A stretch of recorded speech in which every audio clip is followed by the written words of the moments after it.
Pria ini telah menikah selama 9 tahun. Istrinya tidak pernah membiarkan dia menyentuhnya. Jika diatakannya, orang tidak akan percaya. Setiap malam istrinya harus membujuknya untuk tidur.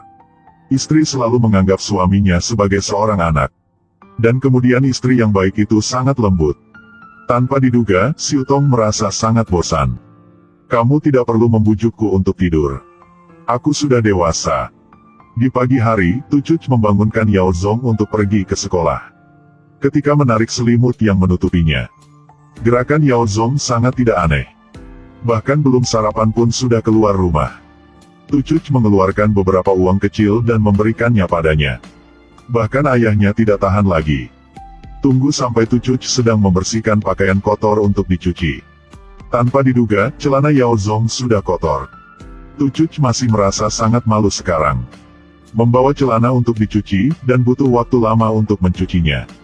Kata-kata ayah itu bergema di telinganya. Hari demi hari menantikannya. Semoga suatu hari nanti membantu keluarga Cao melanjutkan garis keturunan. Hari itu, Yao Zong berjalan dengan kecantikan sekolah, Ton Nading. Tanpa diduga, dia terlihat oleh ayah Tucuc. Pulang ke rumah, si ayah mengajari putrinya. Apakah perlu bagi teman sekelas untuk berpelukan di jalan seperti itu? Malu sekali. Dan kemudian tidak peduli berapa banyak ayahnya memarahinya. Putri kaya ini masih jatuh cinta dengan lelaki miskin. Tidak lama kemudian, Yao Zong meminta bercerai sama Tucuc. Aku ingin menceraikanmu. Tucuc tidak setuju, Yao Zong juga membuat segala macam alasan. Semoga kamu bisa setuju untuk menceraikanku. Mulai hari ini dan seterusnya. Hanya dengan begitu aku bisa berhasil.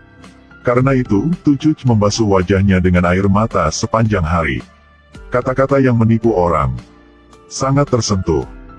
Dia bahkan berlutut dan memohon Tucuc untuk menceraikannya. Percakapan antara keduanya terdengar oleh ayah Tucuc. Pria ini baru saja pulang dan ingin menceraikan istrinya.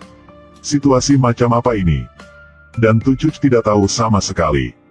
Suaminya meminta cerai karena keinginannya sendiri.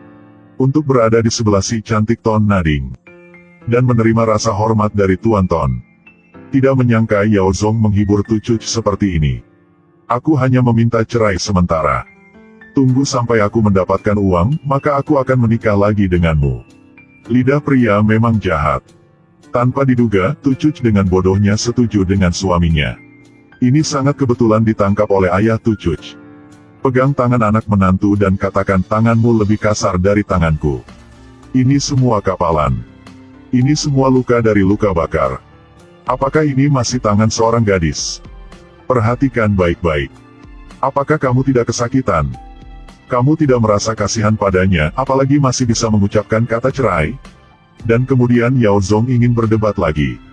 Ayah itu langsung dimarahi oleh putranya sampai tidak bisa bernapas, dia pingsan di tempat. Ayah itu meski sudah tua. Tapi ayah ini masih sangat tenang, dia memberitahu menantu perempuannya bahwa ayah akan menjagamu. Selama aku punya satu nafas tersisa.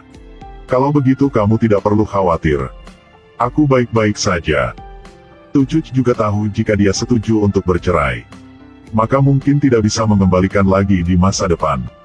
Yao Zong tidak berhenti memaksa istrinya untuk bercerai. Aku memberimu dua pilihan. Salah satunya adalah perjanjian perceraian kita. Dan sisanya. Inilah wasiatku. Tucuc harus bertahan air mata dan setuju. Keesokan harinya Siu Tong membawa Nading ke rumahnya. Si ayah itu memandang mereka berdua dan merasa tidak nyaman. Bagaimana ayah bisa begitu menghina tamu saya? Bahkan Zeng Yang tidak juga memperkenalkannya. Ayah berencana untuk memberi Nading kejutan secara langsung. Tepat pada waktunya, Tucuc membawakan teh dan jajanan untuk semua orang. Melihat suaminya memegang tangan orang lain, dia sangat menyakitkan, dan pergi. Setelah bercerai, tanpa diduga, Yao Zong memberikan keputusan yang akan dia sesali seumur hidupnya. Itu pada hari saudara perempuan Yao Zong menikah. Yao Zong membawa Nading ke rumahnya. Anda pikir mereka datang untuk memberi selamat kepada pengantin baru, itu salah. Hari yang menyenangkan. Bagaimana orang tua itu mengizinkannya? Hal tidak menyenangkan seperti ini terjadi. Jadi ayah langsung memarahi. Jika kamu ingin menjadi istrinya, kamu harus menghormati ayah mertua ini. Ini bibimu. Dan hal yang membuat ayah ini tidak bisa bayangkan. Mereka berdua melakukan sesuatu yang membuat orang marah. Pernahkah Anda melihat pria seperti ini? Karena ingin mengandalkan orang kaya dan berkuasa. Bahkan keluarga dia mungkin dia juga tidak membutuhkan mereka. Hati besi hanya berdiri dan menyaksikan anggota keluarganya dipermalukan. Membuka matanya dan tidak mengatakan sepatah kata pun. Yao Zong sudah tidak ada hubungan dengan kamu lagi. Yao Zong telah setuju untuk memutuskan hubungan denganmu. Uang itu adalah biaya untuk membungkam kamu. Tidak bisa percaya, si Nading ini benar-benar mengeluarkan sebuah cek. Ingin memutuskan hubungan ayah anak dengan lelaki tua itu. Tuan Chao harus melepaskan semua kemarahannya pada cek ini. Aku akan berpura-pura tidak pernah punya anak ini. Aku tidak akan menerima sepeser pun darimu. Pergi dan jadilah menantu gratis untuk keluarga Ton. Nading setelah melepaskan amarahnya, berbalik dan suruh Yao Zong pergi. Tapi dia masih ingin tinggal di sini untuk meredakan kemarahan orang-orang di rumah. Ketika melihat dia menolak untuk pergi, katakan, baik. Jika kamu tidak mengikutiku pulang, aku tidak perlu. Aku kembali dan memberitahu ayahku. Biarkan dia menanganimu. Ayah Yao Zong itu juga langsung menyuruhnya keluar dari rumah ini. Dengan sengaja bicara keras bahwa dia bukan lagi anggota keluarga Chao. Semua hal yang saya lakukan, ini semua demi kebaikan rumah ini. Sudah, aku tidak ingin mendengar omong kosongmu. Yao Zong membawa suasana hati yang rumit kembali ke kota.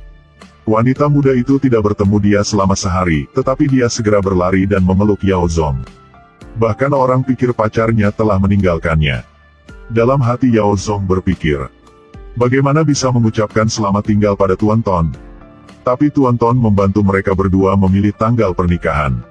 Hati Yao Zong penuh dengan kekacauan sekarang. Dia masih tidak ingin menjadi anak nakal yang tidak berbakti. Tapi untuk saat ini, dia hanya bisa menerima kebencian saja. Beberapa bulan kemudian, mereka berdua merayakan pernikahan mereka. Tetapi pada saat inilah hal yang tidak terduga terjadi. Tuan Chao di kampung halamannya sakit parah.